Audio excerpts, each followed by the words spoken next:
I feel to truly know a build, you need to know all of the different directions the game can go, right?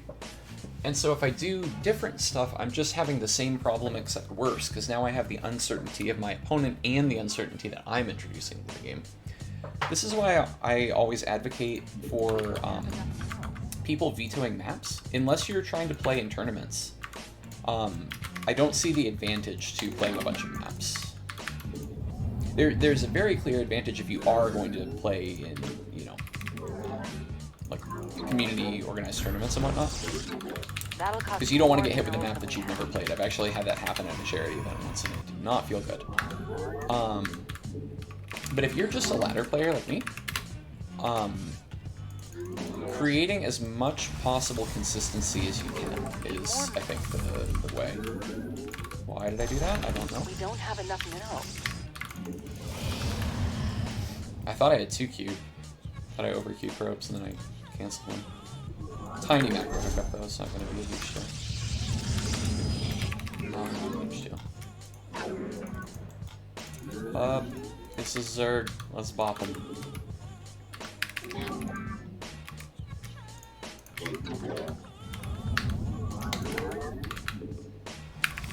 Alright, so we're going to try to pay attention to this here instead of by staring at our nexus, right? We can look at this probe, and then eventually we'll be able to actually drive the probe. Now we're looking at this to see when does it hit 400. I hate this mineral patch, dude. Can someone please notify the map maker that I need them to nerf that mineral patch? It messes my build up every time, dude. I hate that mineral patch. That'll cost more it's my minerals mortal than we enemy.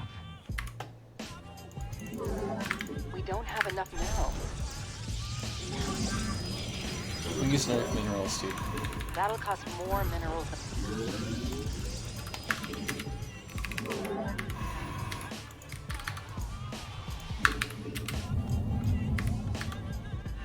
So what are we doing now? We are doing this, you go there. Actually, you go there too. Cool. Now we're going to send an adept.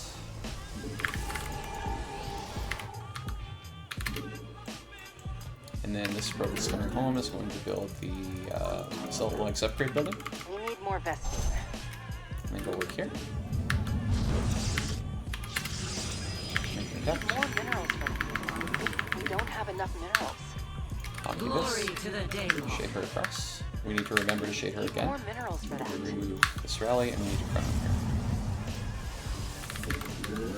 That'll cost more minerals Time than to we shade her. have.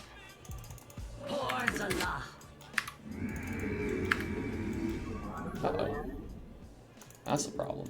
The enemy is gunning for our probes.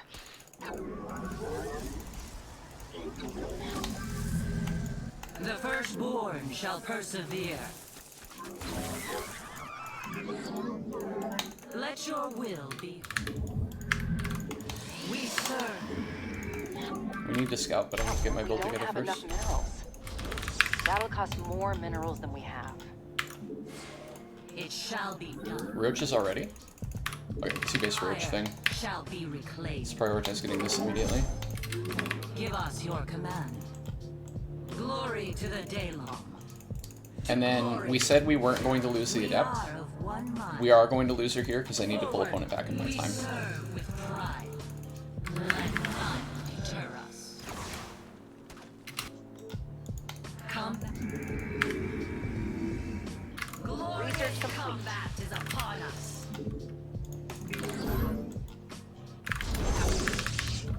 Not enough energy. This is rough. I need batteries.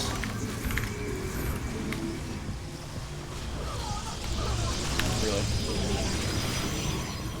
Well, it is what it is.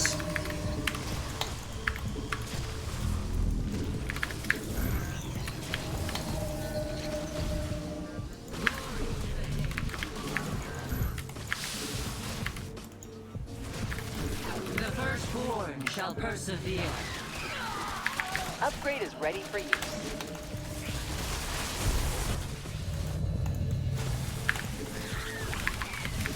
Need more minerals for that. We don't Yeah, that's have a nice enough little minerals. 2-base. So opponent distracted me with the links just long enough for this to work. Really well played. So let's just look at the build here. Hate this build, I lose to this. I want to look at what caused me to not scout this properly. So somebody was telling me, Printf was telling me last night that you have to look at the HP of all of this stuff. So last night we lost to a Zerg because I overreacted to seeing the hatch not finished at the natural. And everybody was on my case about how it was some 17 whatever. I don't remember what building was on 17, but they built some shit on 17 and then it looks like they're early pooling you, but they're not really early pooling you or something. But in this case, it was the opposite of that. I assumed it was that because I was like, okay, well, like nothing's finished yet when I scout, so I'm not really tripping, right? So those two builds are designed to take advantage of this build and that build are designed to take advantage of each other's existence, right? Because if you are at my level, where you're like struggling to be at Diamond 2, you don't have the necessary knowledge yet to discern which one of those scenarios you're in, right? So I see, okay, the hatch is still building, the pool is still building, the gas is still building, and I don't know what to make of that. Have you done the day 9 method for determining? No, what's that? What's that method? I don't know it. Played in a tournament a few days ago for Sky. Noted he vetoed all the other maps. I said no one will be comfortable. It's funny.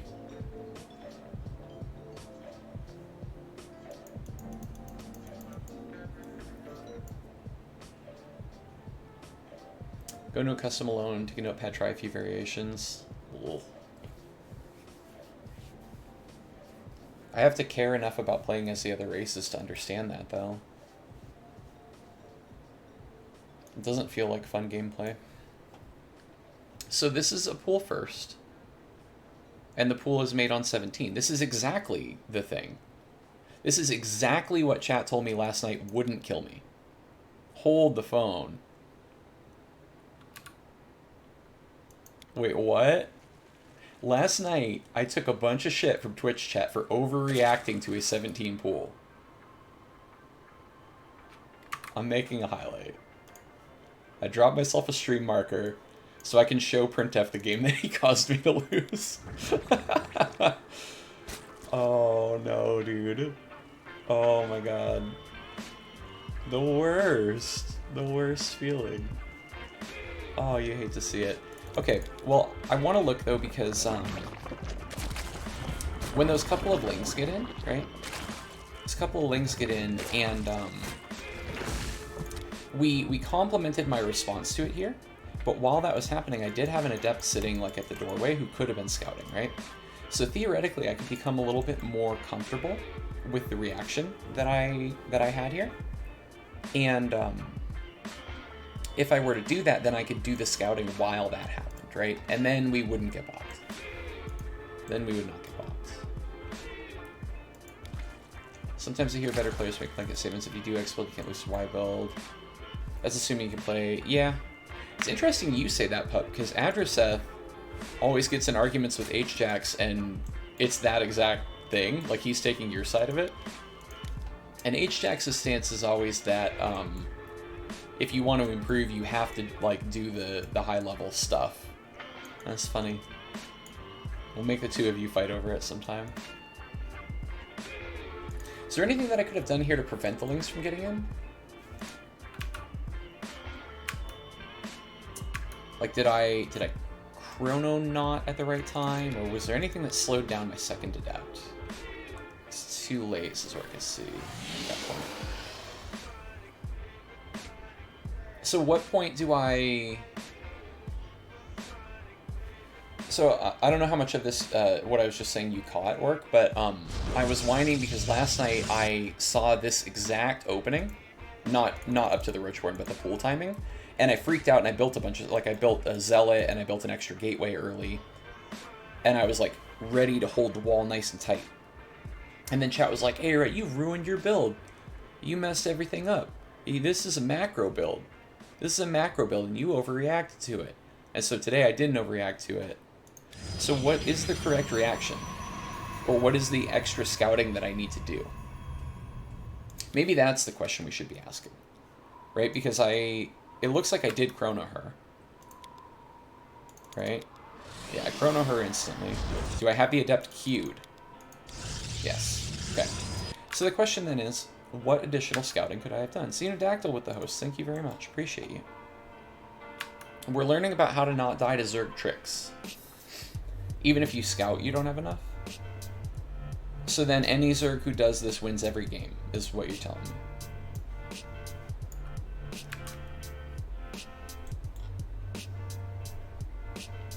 Well then, what scouting would allow us to decide to make the batteries? That's the discussion that I'm looking at. So I loop this probe around, right? If you see a 220 roach worm, you can hold it. Okay, so let's figure out that question. I like that question, Orc. I'm glad we agree on that question.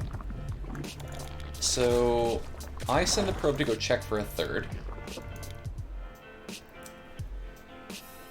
How soon is it lay replays or is it layer plays? I think based on the capitalization, I'm guessing lay replays. Welcome, welcome. Glad to have you.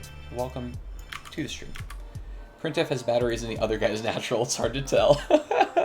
Orc bringing the memes. That's amazing, dude.